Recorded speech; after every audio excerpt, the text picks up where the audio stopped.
Oke teman-teman, yang sekarang kita akan bahas mengenai rangkaian operational amplifier atau biasanya kita sebut sebagai op-amp. Nah, bedanya di sini adalah op-amp-nya kita aliri dengan arus AC ya, alternating current. Perlu diingat bahwa ketika kita menganalisa op-amp, kita menggunakan yang kita sebut sebagai op-amp ideal. Jadi pendekatan op-amp ideal ini bisa mendekati kenyataan dari suatu op-amp yang sebenarnya. Ada dua hal yang harus kita ingat pada saat menggunakan op-amp ideal. Yang pertama adalah arus yang menuju terminal input itu dua-duanya sama dengan 0 dan beda tegangan antara kedua terminal input itu sama dengan 0 ya. Jadi bisa dikatakan bahwa tegangan pada terminal input pertama dan tegangan pada terminal input kedua itu sama dengan 0. Nah, dua hal ini yang akan kita pakai dalam menganalisa rangkaian op-amp yang dialiri arus AC. Jadi teman-teman tidak perlu khawatir ya, ini topik yang tidak terlalu susah. Bedanya adalah pada saat dulu waktu teman-teman belajar di pengantar analisis rangkaian itu kita menggunakan arus DC ya.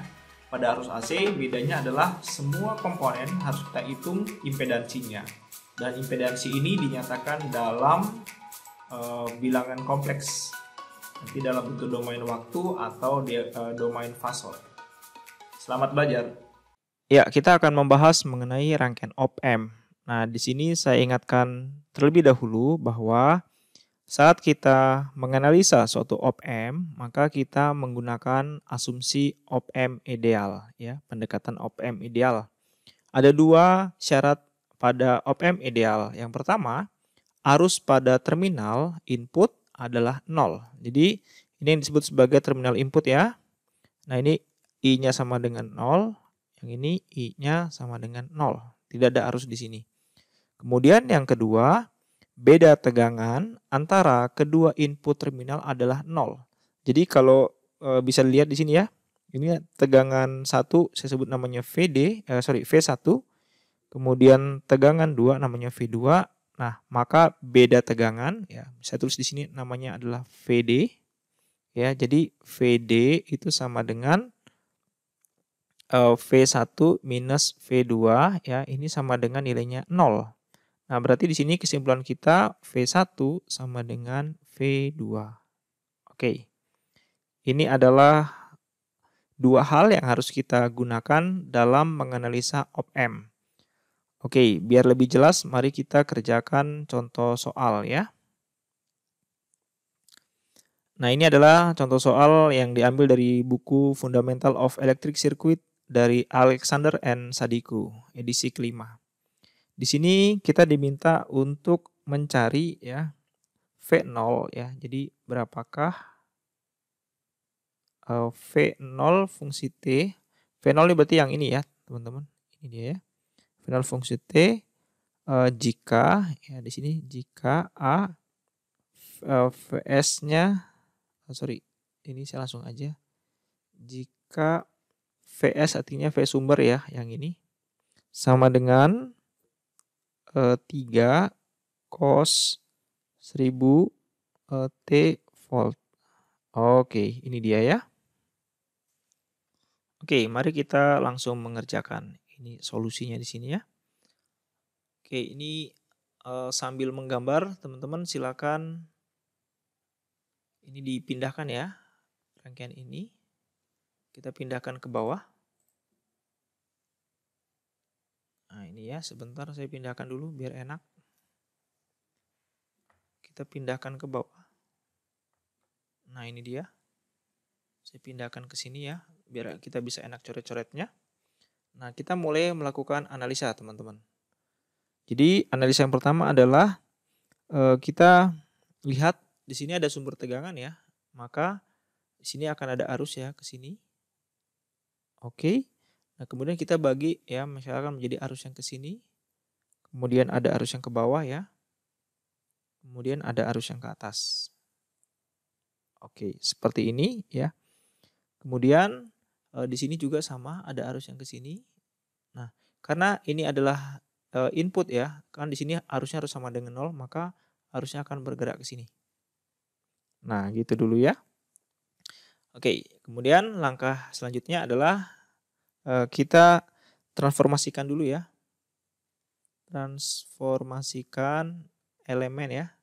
Elemen rangkaian dalam domain fasor ya, atau dalam domain frekuensinya. Oke, kenapa ditransformasi? Tentunya agar lebih mudah ya. Di sini pertama kita lihat VS ya. VS nilainya adalah segini. Ini dalam domain waktu. Kita ubah dalam domain frekuensi. VS itu menjadi sama dengan 3 sudut 0 derajat ya. Kemudian kita tahu di sini omeganya adalah sebesar 1000 ya. 1000 radian per sekon. Oke. Kemudian di sini kita punya komponen teman-teman. Ya, komponen kapasitor di sini ya 0,2 mikrofarad. Oke, jadi di sini saya tulis 0,2 mikrofarad ya. Ini kan kalau mencari impedansinya, kalau kapasitor itu kan 1 per J omega C, berarti sama dengan 1 per J kali omeganya adalah 1000, kemudian C-nya 0,2 mikro, berarti kali 10 pangkat minus 6 ya. Oke, ini kalau kita selesaikan, jawabannya adalah minus J 5 kilo ohm. Oke, kemudian kapasitor yang ini 0,1 mikrofarad ya, sama juga prosesnya 1 per J omega C ya, berarti sama dengan 1 per J kali 1000 ya. Oke, dikalikan dengan 0,1 kali 10 pangkat minus 6. Oke, ini jawabannya adalah minus J 10 kilo ohm. Oke. Nah, selanjutnya yang kita lakukan adalah kita menerapkan ya di sini. Oke, di sini ya saya tulis dulu. Menerapkan KCL ya, KCL pada node. Nah, node yang mana kita lihat di sini teman-teman. Nah, misalkan ini saya beri nama ya, ini misalkan adalah V1 ya. Kemudian ini adalah V2. Nah, ini adalah V0 ya, tegangan sini. Berarti yang di sini adalah V0. Oke, jelas ya? Nah, ini adalah groundingnya ya. Tegangan di ground sama dengan 0. Oke. Sekarang kita terapkan KCL pada node 1 ya. Node 1 berarti node yang ini teman-teman. Nah, arus masuk sama dengan arus keluar ya. Berarti di sini arus masuk kita adalah VS. VS itu adalah 3 ya. 3 sudut 0 derajat ya. Berarti di sini KCL pada node 1 dan hukum ohm sekalian ya. Hukum ohm. Berarti arus yang masuk adalah 3 sudut 0 derajat per V1 ya. V1 minus harusnya ya. Di sini 3 sudut 0 derajat minus V1 per 10 kilo ohm gitu ya. Sama dengan arus yang keluar. Berarti di sini ada V1 minus V0 ya. V1 minus V0 per 20 kilo ohm gitu ya. Kemudian ditambah dengan yang keluar yang sebelah sini. Berarti ini V1 minus V2 ya. Ini V2. V1 minus V2 per 10 kilo ohm. Oke, 10 kilo. Kemudian plus dengan, nah ini arus yang ke bawah sini yaitu V1 minus 0 ya. Kenapa 0? Karena tegangan di sini adalah 0 ya. Per ini dia tadi nilainya adalah yang ini ya teman-teman. Minus J5 ya. Minus J5K kilo. Oke, kemudian ini kita bisa lihat bahwa ternyata semua ada mengandung kilo, berarti bisa dihilangkan ya. Kita kalikan dengan 1000 ya. Kilo itu 1000, jadi hilang semua.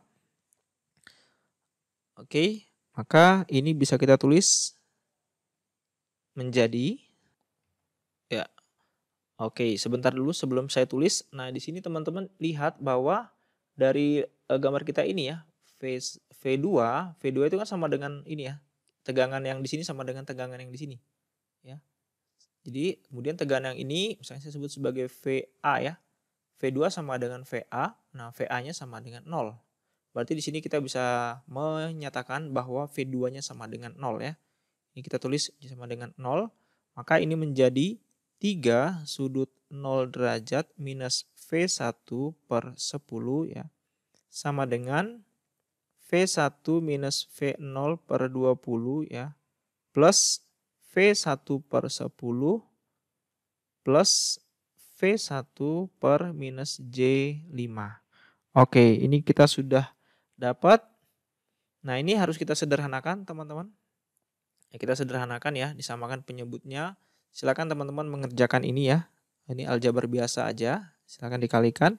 Nanti dapatnya adalah 6 sama dengan 5 ya, plus J4 dikalikan dengan V1 ya, V1 minus V0.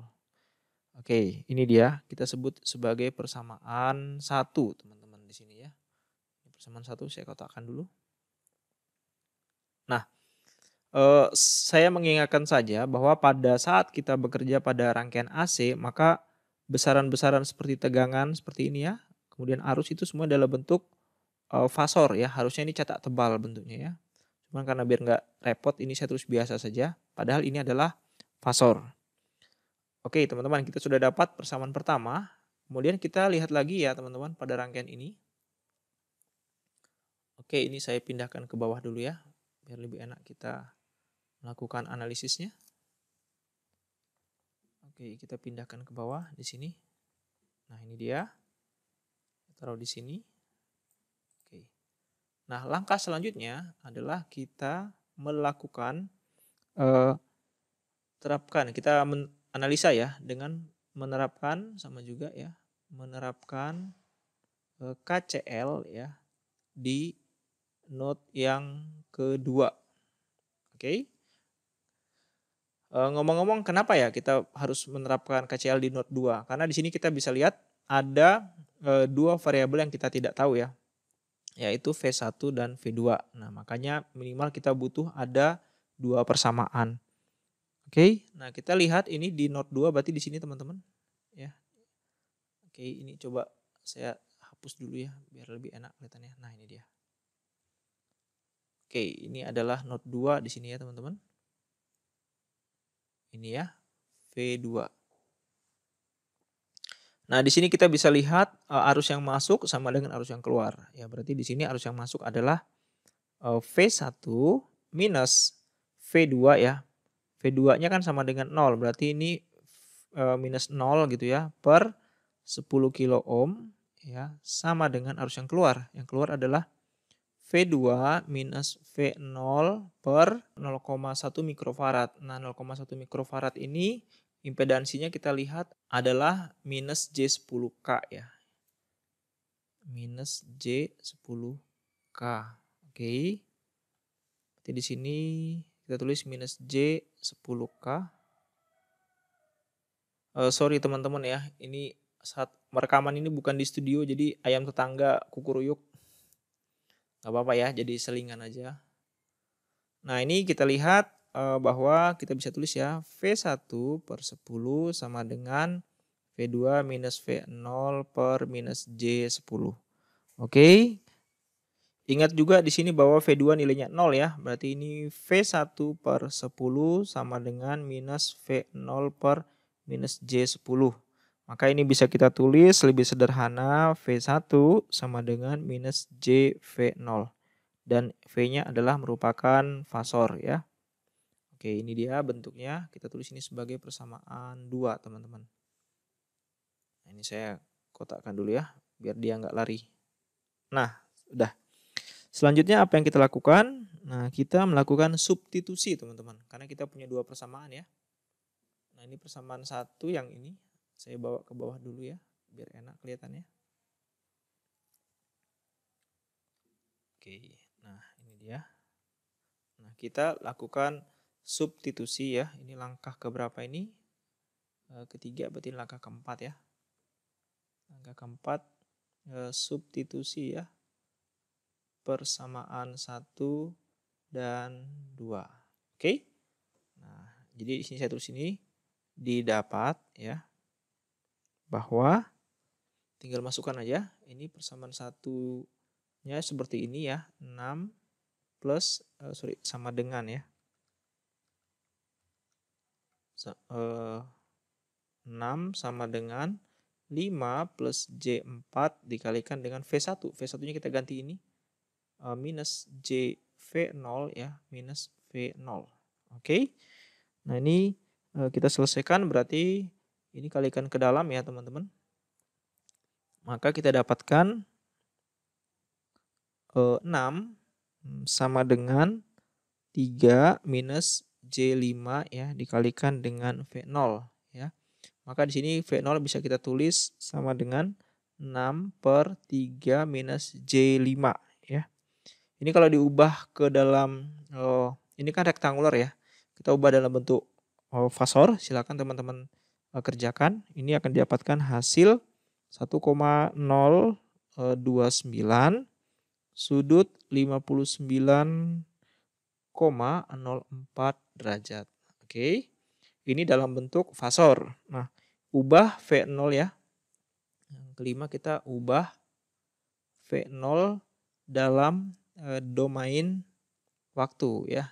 Kita lihat dalam domain waktunya seperti apa.